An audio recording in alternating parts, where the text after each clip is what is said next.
What's in your Bible? The Concordance. The Concordance is an amazing tool which will help you to get a deeper study into the Bible. It has every single word that's in the Bible. Not only does it have every single word in the Bible, it also gives you an English definition of the Greek and the Hebrew and Chaldean words. Chaldee is the proper term for Aramaic. It has every nuance as to show how the word is used or what the root word stems from. Let's say you wanted to see how a word is used all throughout the Bible. Let's look at the word whale. There are three different renderings of the word whale. You have whale, singular, whales, possessive, and whales, plural. A portion of the verse is provided to show which verse it's in. To save space, the word you're searching for, in this case, whale, is represented by a first letter of the word capitalized and in italics. Then to the right, the number of the word in relation to Greek, Hebrew, or Chaldee. Once you get that number, you turn to the back portion of the concordance to find what the word is. You'll need to know if the verse is in the Old Testament or the New Testament. If it's in the Old Testament, you look up in the Hebrew and Chaldee portion of the dictionary.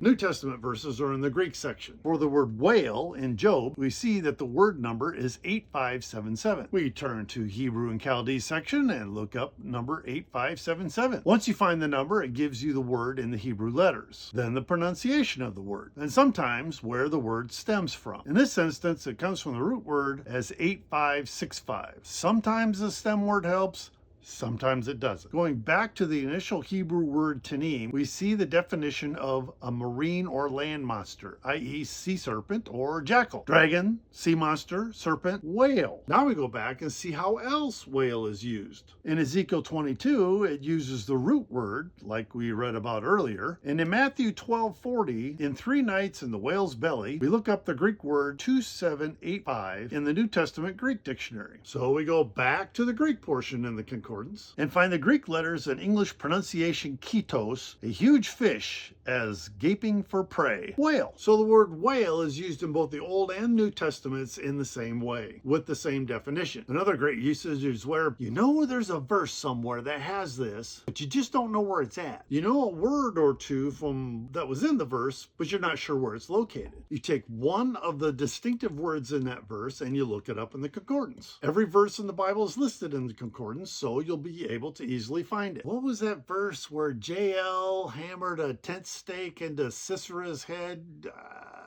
We look up the word stake, but it isn't in there. So maybe it wasn't a tent stake, but she hammered something. Hammered is the distinctive word, so let's look up the word hammered. Took a hammer in her hand and went. That's it, Judges 4:21. Here it is. Then Jael, Heber's wife, took a nail of the tent. It was a nail, not a stake. And took a hammer in her hand and went softly unto him and smote the nail into his temples, fastened it into the ground, for he was fast asleep and weary. So he...